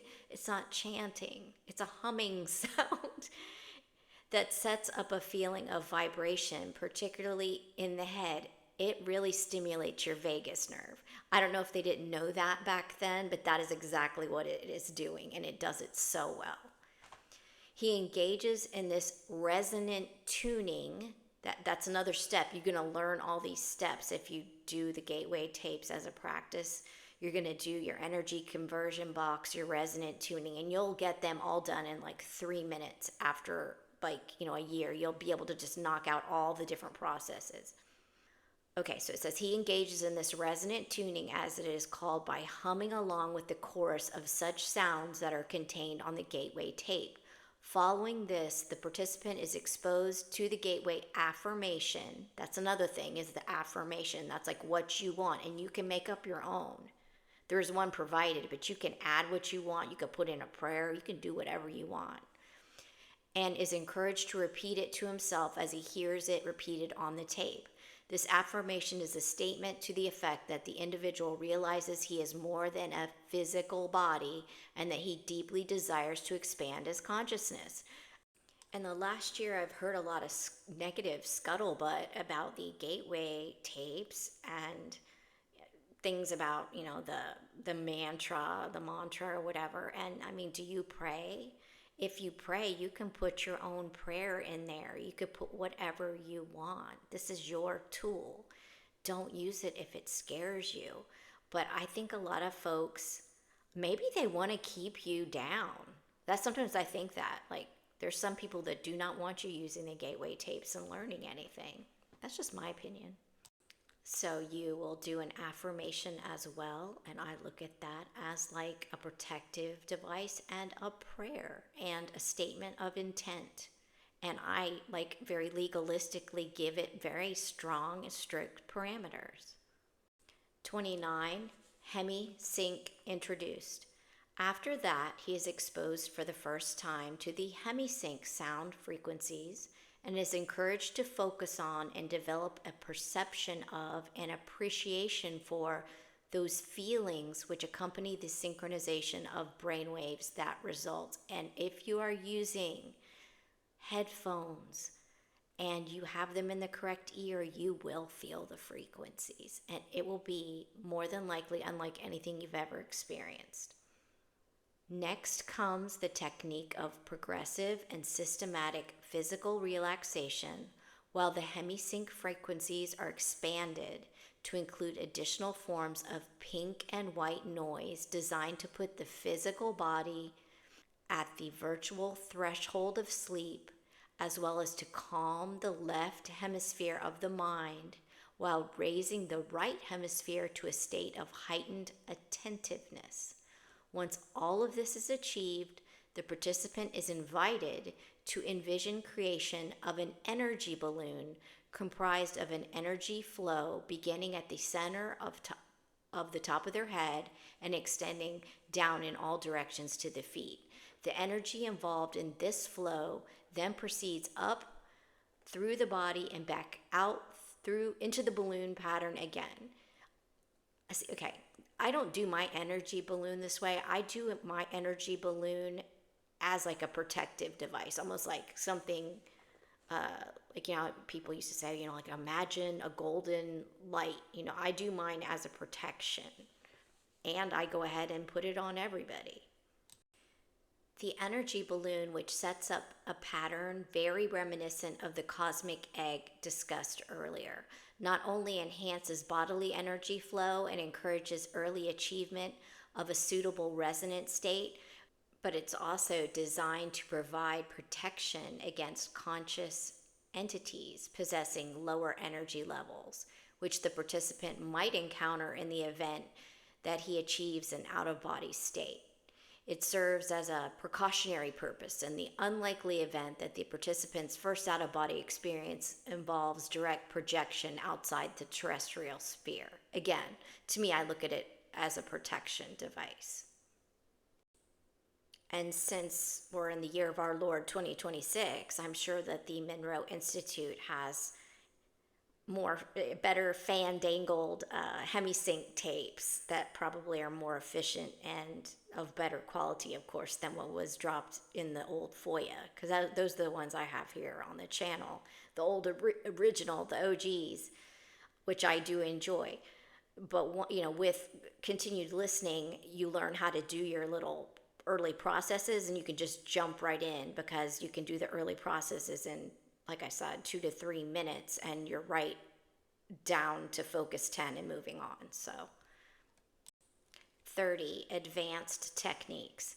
Having reached focus 10, the participant is now ready to endeavor to achieve a state of sufficiently expanded awareness to begin actually interacting with dimensions beyond those associated with his experience of physical reality. This state is called Focus 12 and involves conscious efforts on his part, while additional forms of pink and white noise enter the sound stream being directed into his ears from the gateway tape. Once the participant has achieved this state of greatly expanded awareness, he is ready to begin employing a series of specific techniques or tools, as the Monroe Institute characterizes them, which enable him to manipulate his newly found expanded awareness to obtain practical, useful feedback of value for promoting self-discovery and personal growth. The specific techniques involved are described individually below. A. Problem solving. This technique involves identifying fundamental problems which the individual wishes to see solved, filling his expanded awareness with his perception of these problems, and then projecting them out into the universe. In this way, the individual enlists the assistance of what Monroe Institute calls his higher self. In other words, his expanded consciousness, to interact with the universal hologram to obtain the information required to solve the problem. This approach may be used to solve personal difficulties, technical problems in the realm of physics, mathematics, etc., practical administrative problems, and so on.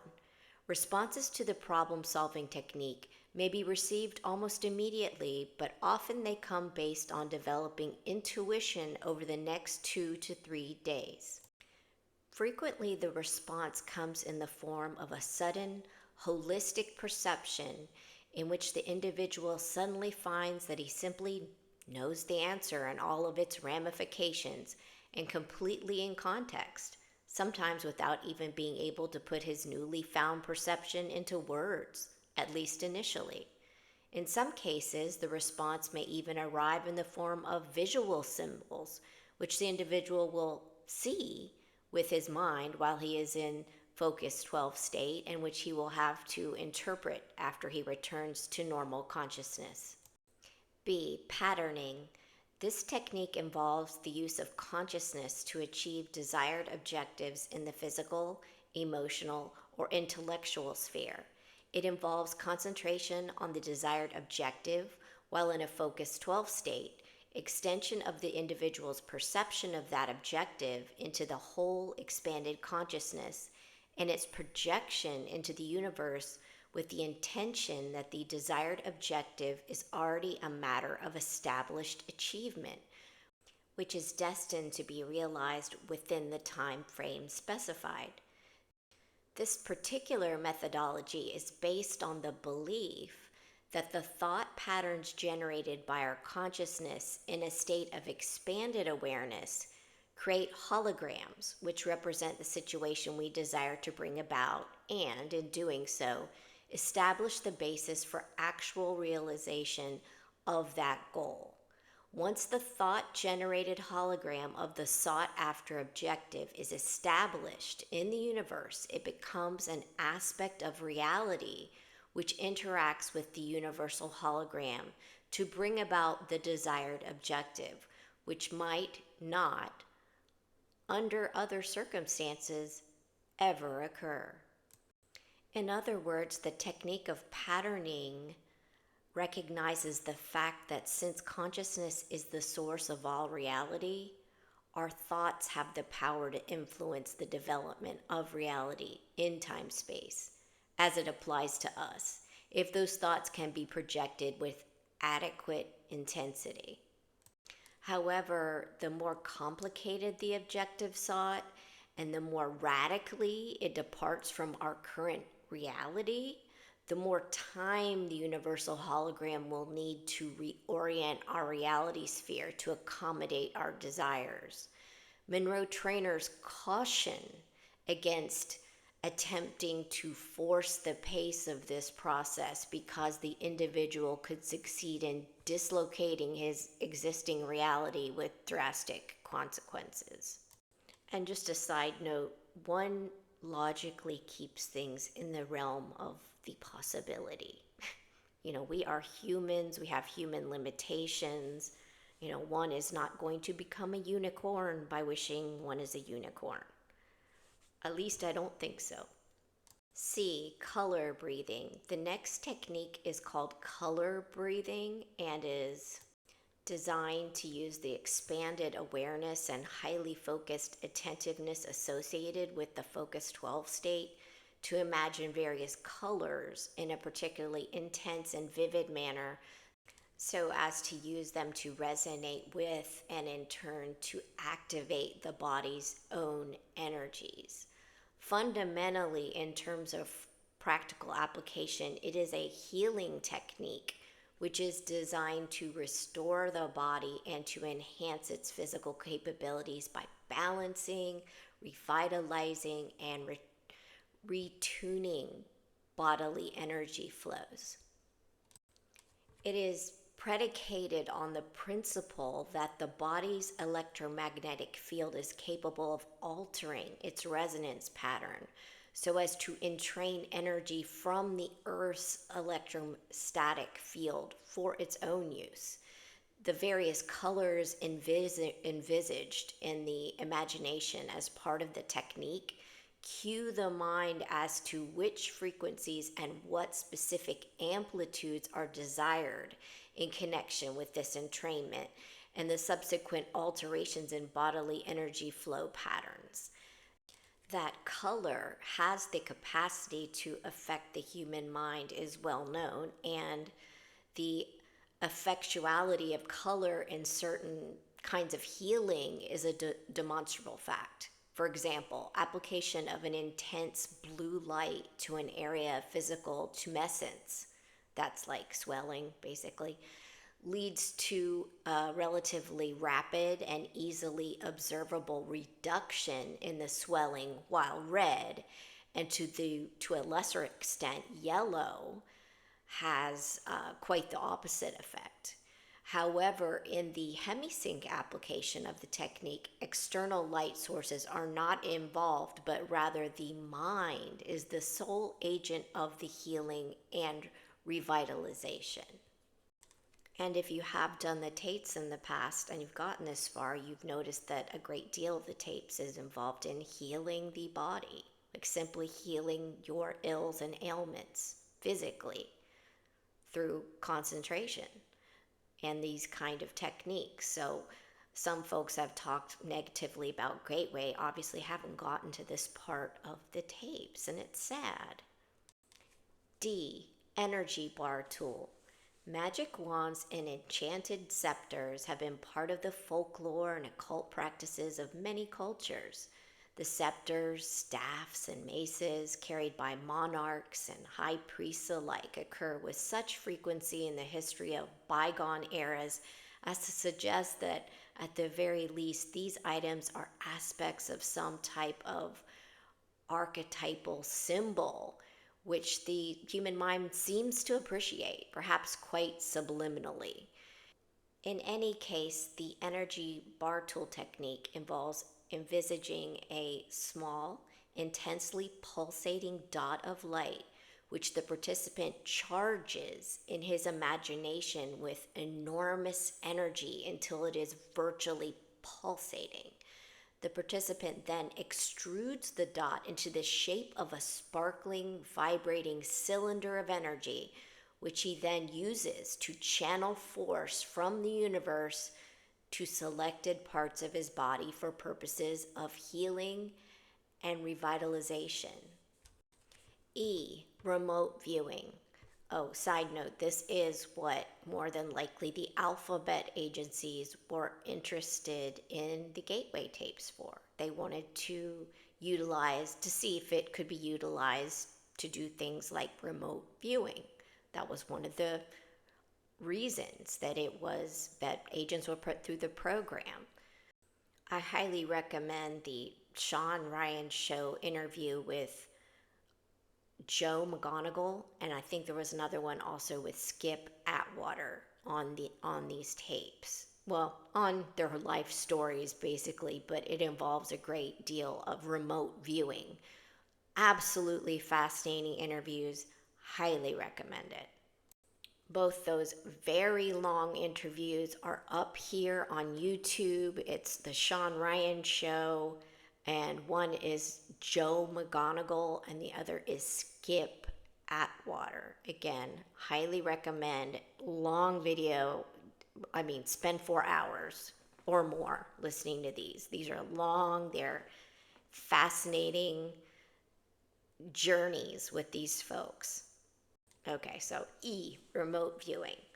In addition, the energy bar tool is used as a portal for initiating a follow-on technique called remote viewing. In this context, the participant turns his bar of energy into a whirling vortex through which he sends his imagination in search of new and illuminating insights. The apparent purpose of the symbolism involved in the vortex seems to be to cue the subconscious and convey to it instructions as to what the participant wishes to do, but in terms of nonverbal symbols, which the right hemisphere of the mind is capable of understanding. Note, the alphabet agencies then went on to try to exploit remote viewing not only in the concept of espionage of other countries, like trying to see what they have in their vaults, trying to see what they're working on, trying to see what their intentions are.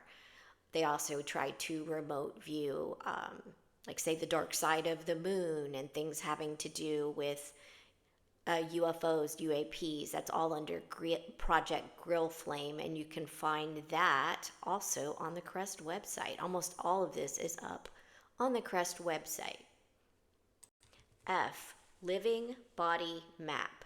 This technique provides amplification for application of the energy bar tool as a means of healing specific areas or systems of the human body. The configuration of the participant's body is imagined, and then the various major systems, such as the nervous and circulatory systems, are envisaged in appropriate colors within the confines of the outline being held in the imagination.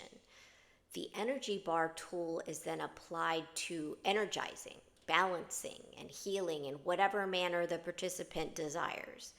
In the process, the participant visualizes various streams of colored energy flowing out of the tool into the organ system or area upon which the revitalization or healing application is being made.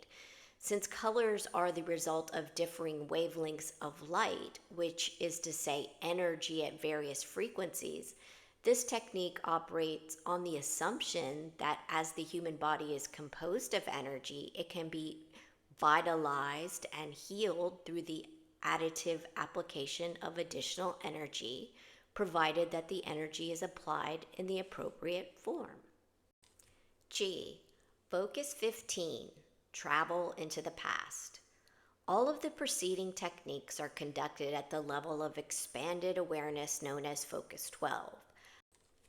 However, the technique of time travel into the past involves further expansion of consciousness through the inclusion of additional levels of sound on the hemisync tapes. Some of the sound is probably merely an intensification of the basic hemisync frequencies, being designed to further modify brainwave frequency and amplitude. Other aspects of the added sound patterns appear to be designed to provide subtle, almost subliminal suggestions to the mind as to what is desired by way of further expanded consciousness, so as to support the verbal suggestions and instructions also contained on the tape. Even the instructions are highly symbolic, with time being visualized as a huge wheel in the universe with various spokes, each of which gives access to a different part of the participant's past. Focus 15 is a very advanced state and is extremely difficult to achieve. Probably less than 5% of all participants in any given gateway experience actually fully achieve the Focus 15 state during the course of the approximately 7 days of training. Nonetheless, Monroe Institute trainers affirm that with enough practice, eventually Focus 15 can be achieved. They also state that not only the individual's past history is available for examination by one who has achieved Focus 15, but other aspects of the past with which the individual himself has no connection may also be accessed. H. Focus 21, the future. The last and most advanced of all of the focus states associated with the Gateway Training Program involves movement outside of the boundaries of time-space, as in Focus 15, but with attention to discovering the future rather than the past. The individual who achieved this state has reached a truly advanced level. Except in unusual circumstances, it is probably not attainable except by those who have conditioned themselves through long application of meditation, or by those who have practiced long and hard through use of the hemisync tapes for a period of months, if not years. 31. The out-of-body movement. This remarkable phenomenon has been saved for discussion in detail until last because of the interest which it occasions and special circumstances involved in its attainment. Monroe Institute stresses that the Gateway program was not established solely for the purpose of enabling participants to obtain the out-of-body state. Note that for the record, guys. They're putting this right out here, and this is not known to ever have become public, so that's the concept. They were not doing this just for that. It was probably just co-opted by our alphabets for it. But anyway, let me continue. Sorry about that. nor does the program guarantee that most participants will succeed in doing it during the course of the training at the Institute. Only one tape out of the many which make up the Gateway experience is devoted to the techniques involved in the out-of-body movement. Basically, these techniques are merely designed to make it easier for the individual to achieve the out-of-body state when his brainwave pattern and personal energy levels have reached a point that he is in apparent harmony with his surrounding electromagnetic environment, such that he feels that he has reached the threshold where separation is a possibility. To facilitate achieving the out-of-body state, Bob Monroe, the founder of Monroe Institute, is quoted in a recent magazine article as saying that in order to assist the participant, the particular hemisync tape concerned with that technique employs beta signals of around 2,877.3 cycles per second. Since 30 to 40 cycles per second is considered to be the normal range for beta brainwave signals, those associated with wakeful state, it is apparent that the Monroe Institute is convinced that the same heightened state of brainwave frequency output, which promotes altered states of consciousness, is also an important consideration in assisting in achievement of out-of-body states. The actual techniques employed for separating from the body involve such simple maneuvers as rolling out, lifting out after a fashion of a telephone pole, wherein the individual separates in a rigid, head-first manner, such that he finds himself standing at the attention at the foot of his physical body and sliding out through either end of his body. 32. Role of REM sleep.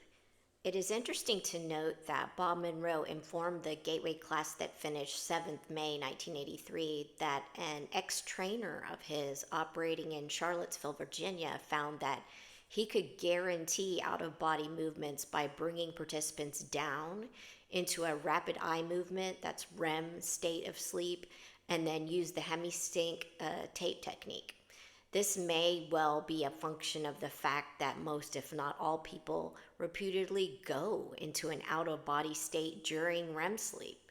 REM sleep is the deepest possible level of ordinary sleep and involves complete disengagement of the body's motor cortex functions from the neck down and nearly complete suppression of consciousness in the left brain hemisphere. The effect of this is to put the body in a state of complete stillness, so far as the skeletal muscle structure is concerned, thereby further promoting the state of deep rest needed to eliminate the bifurcation echo. In addition, it leaves the right hemisphere of the brain free to respond to the instructions and suggestions contained on the Gateway tape. However, use of the hemisync tapes at this point may be less a factor in actually achieving the out-of-body state than it is a matter of focusing the brain enough so that a residual memory of having naturally achieved an out-of-body state is carried into the waking state. Indeed, it may even be postulated that some dreams associated with deep levels of sleep are in fact functions of the same kind of altered consciousness involved in interaction with the universe that plays a role in all of the focus 12, 15, 21, and 21 states described above. The difference between those states and the condition of the mind in REM sleep seems to be that the left hemisphere is almost totally disengaged in the latter experience, such that memory of what was achieved in the altered states of consciousness cannot usually be retrieved by conscious desire, because of the left hemisphere has no knowledge of its existence or its location in the right hemisphere. Admittedly, some people can be trained to remember their REM state dreams through intense conditioning in the waking state, but even that may be more of a function of establishing pathways in the right hemisphere, which the left hemisphere can access following re-entry into the wakeful state, than it is an indication of any specific left hemisphere conscious involvement in the process during REM sleep. In any event, the three apparent conditions required for voluntary inducing an out-of-body state in most individuals seems to be: one, achievement of a state of profound quiet in the body, such that the bifurcation echo fades and resonance at approximately 7 hertz is established.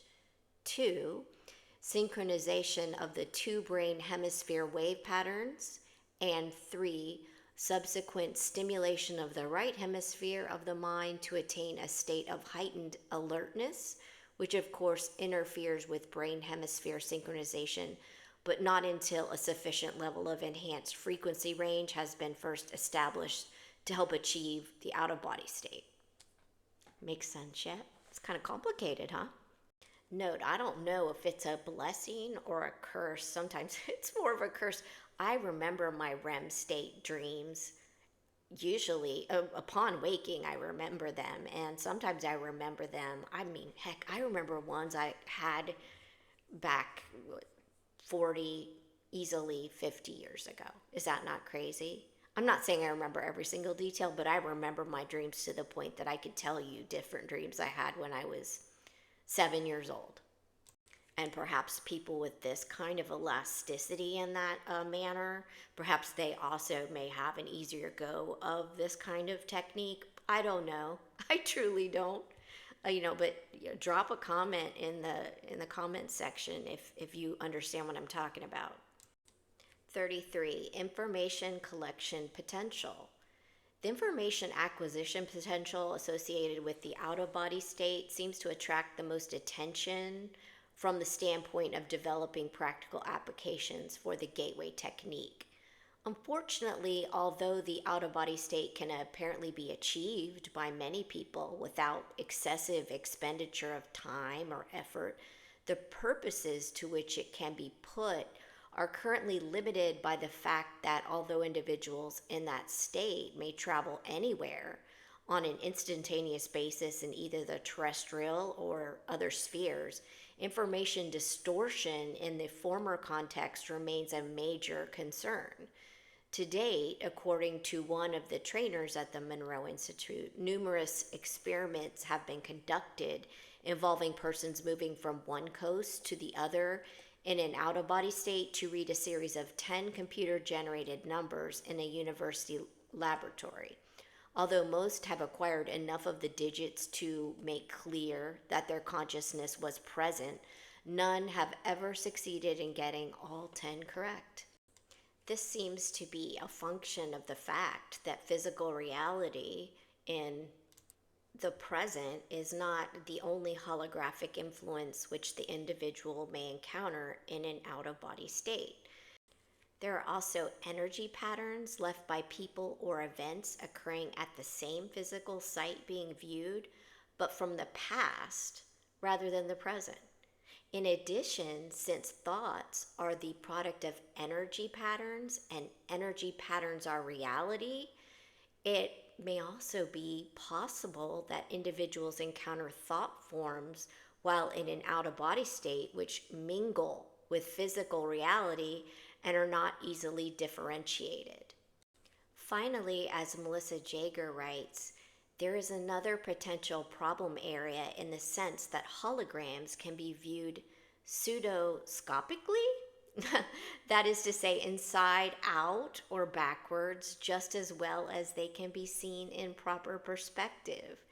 Some of the distortions occurring may ultimately prove to be traceable to this cause because in the out-of-body state, an individual may perceive the holographic energy patterns given off by people or things interacting in time-space reality in a somewhat distorted form. 34. Belief system considerations. In 1967, Alexandra David Neal and Lama Yongden wrote a book entitled Secret Oral Teachings in Tibetan Buddhist Sects, from which the following quote is taken. "The tangible world is movement, say the masters, not a collection of moving objects, but movement itself. There are no objects, quote, in movement. It is the movement which constitutes the objects which appear to us. They are nothing but movement.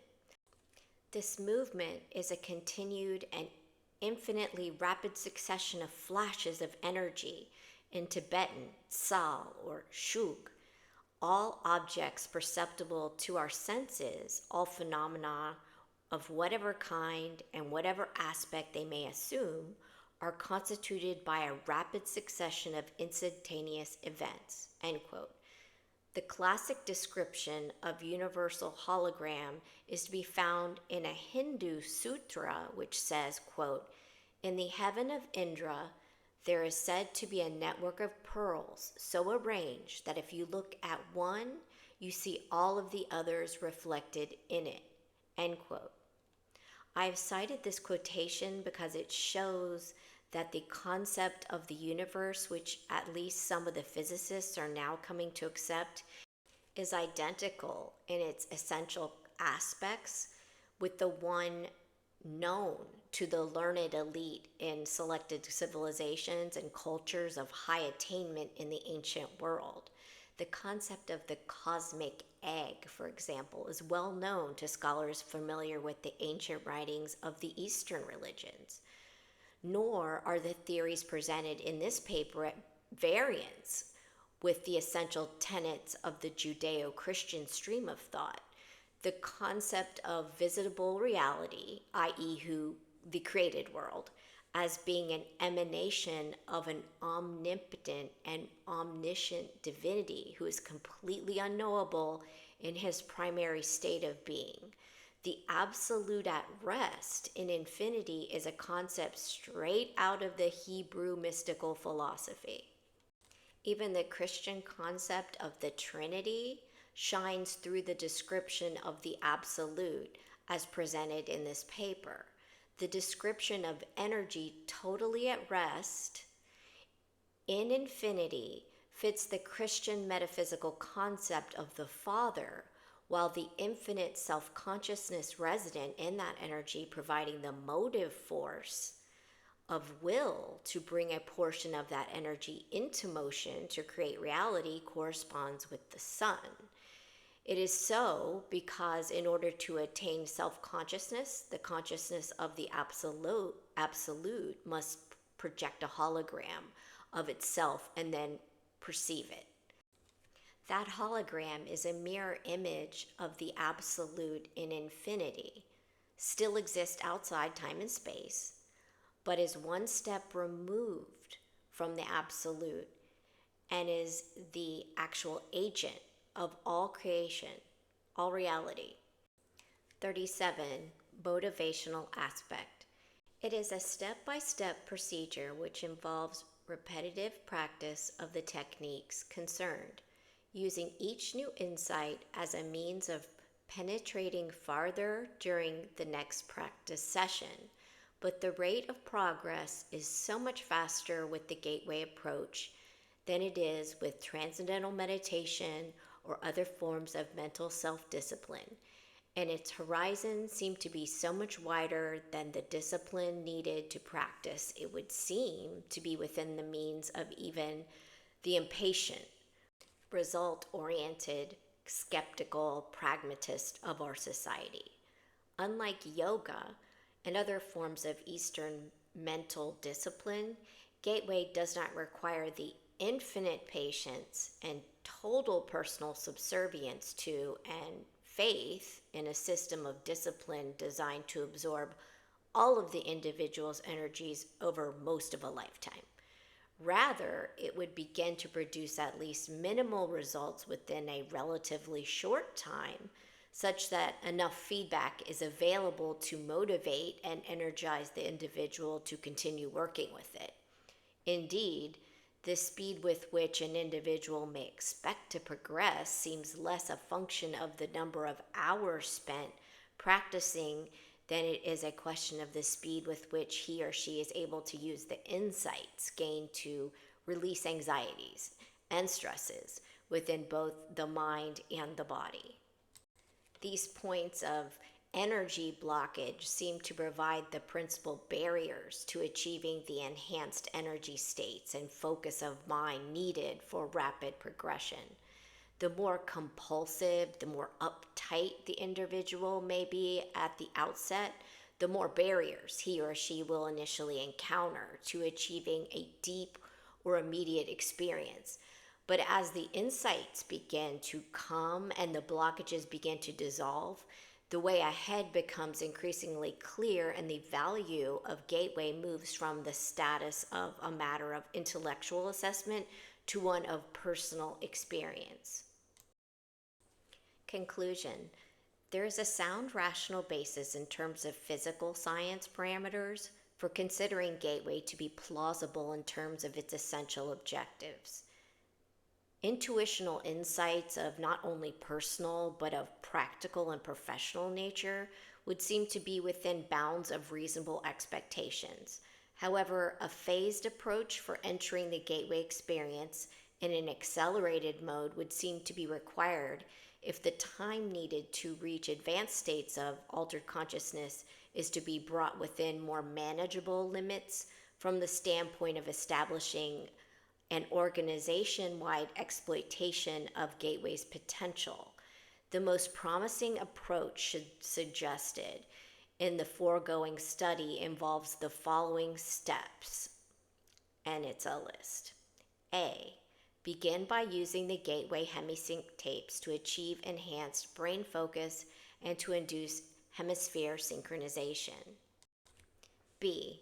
Then add strong REM sleep frequencies to induce left brain quiescence and deep physical relaxation. C. Provide hypnotic suggestion designed to enable an individual to induce deep auto-hypnotic state at will. D.